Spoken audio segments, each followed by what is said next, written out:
Lord of the rings 3 movies की series का नाम है और ये दुनिया का इकलौता ऐसा सीरीज़ है जिसमें कहीं भी तीनों मूवी के रन टाइम में कहीं भी 2 फीमेल कैरेक्टर्स आपस में बात नहीं करती। मूवी में कई फीमेल कैरेक्टर्स होती हैं पर तीनों मूवी में कहीं भी 2 फीमेल कैरेक्टर्स को आपस में बात करते हुए कभी नहीं देखा गया। अजीब फैक्ट है ना। फैक्ट 72।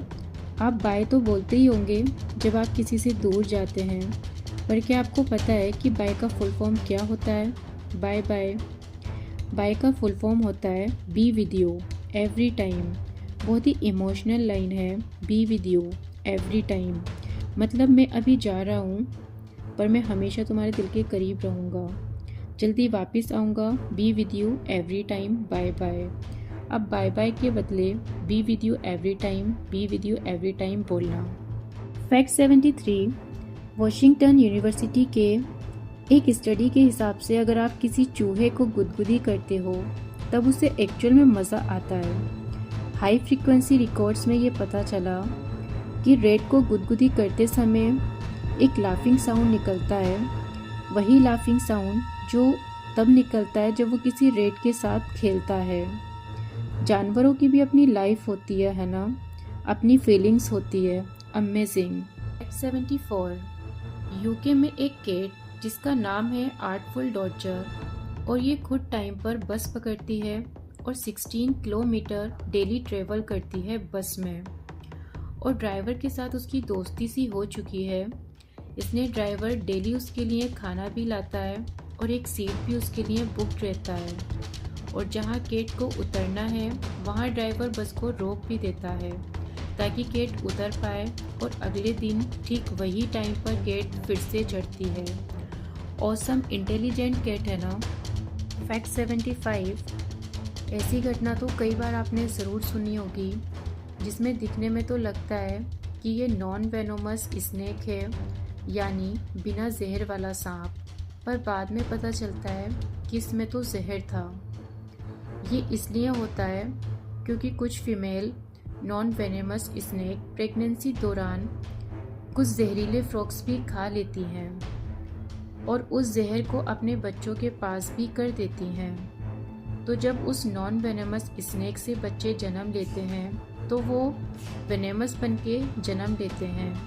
प्रजाति वही रहती है लेकिन वो वेनोमस यानी जहरीले बन जाते हैं, इसलिए हर सांप से दूर रहना। फैक्ट 76। डोमिनिका नामा की जगह पर एक लेक है। उस लेक को बॉइलिंग लेक भी कहते हैं, यानी उबलता हुआ झील।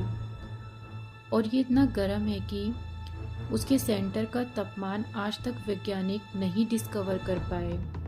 टेम्परेचर मापने वाला टूल जल जाता है, इसलिए एग्जैक्ट टेम्परेचर कितना है ये आज तक अनडिटरमाइंड है।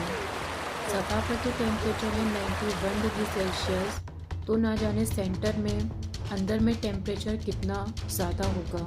फैक्ट 77। होवार्ड हक्स नाम का एक बिजनेसमैन था। ये जिस रूम में सोते थे उसमें रात को बहुत तेज़ लाइट आती थी कांच के ज़रिए जो उन्हें सोने नहीं देती थी। वो लाइट पास ही में मौजूद एक कैसीनो से आती थी जिसका नाम था सिल्वर स्लीपर्स।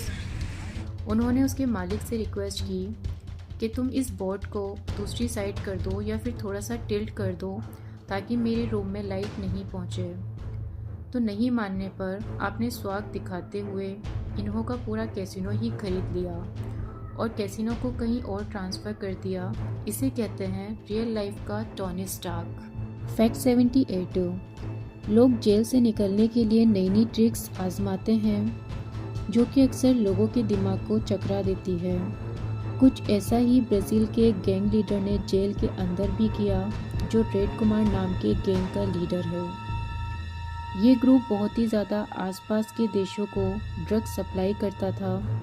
इस क्रिमिनल की बेटी जब इसे मिलने के लिए जेल में आती थी तो उसने अपने लुक्स और ड्रेसिंग के जैसे दिखने वाले तमाम सामान छुपाकर जेल में अपने बाप को दे दिया। इस शख्स ने हूबहू अपनी बेटी का गेटअप करने के बाद गार्ड्स को धोखा देकर जेल से निकलने की कोशिश की, जिसके अंदर ये ऑलमोस्ट कामयाब भी हो गया, मगर उसकी मर्दाना चाल और नर्वसनेस की वजह से गार्ड को इस पर शक हुआ, जिसके बाद इसे पकड़ लिया गया। फैक्ट 79, दुनिया के अंदर सबसे तेज़ रफ्तार है रोशनी की रफ्तार, जो 3 लाख किलोमीटर पर सेकंड की रफ्तार से सफ़र करती है। अगर इस हिसाब से देखें तो हम स्पीड ऑफ लाइट को फ्यूचर के अंदर किसी तरह से हासिल कर पाएँ तो सिर्फ 1.25 सेकंड के अंदर ज़मीन से चाँद पर, और इतने ही टाइम के अंदर चाँद से ज़मीन पर आ जाएंगे। जबकि मार्स पर पहुंचने के लिए हमें स्पीड ऑफ लाइट से भी 3 मिनट 3 सेकंड का वक्त लगेगा, क्योंकि यह हमारी ज़मीन से 225 मिलियन किलोमीटर दूर है। फैक्ट 80, नॉर्थ लंदन के अंदर बहुत ज़्यादा ठंड की वजह से कुदरती तौर पर ऐसी डिज़ाइनिंग टायर्स भी बनती रहती हैं जो दिखने में बिल्कुल गैर लगती हैं, और इसके साथ साथ अपने सफ़र करने के निशान भी छोड़ती रहती हैं, जो कि आप लकीरों की सूरत में देख सकते हैं, और ये किसी अजूबे से कम नहीं होती हैं। अगर सर्दी की बात की जाए तो अमेरिका में भी कम नहीं होती, क्योंकि सर्दियों के अंदर इसके कुछ इलाकों के अंदर ठंड की वजह से यहाँ नदियों का पानी भी जम जाता है, और अक्सर इसमें मौजूद मगरमच्छ भी। लेकिन ये जानवर बहुत ज़्यादा सख्त हैं और हर तरह की माहौल को सरवाइव कर सकते हैं, इसलिए इसको ज़्यादा फ़र्क नहीं पड़ता है।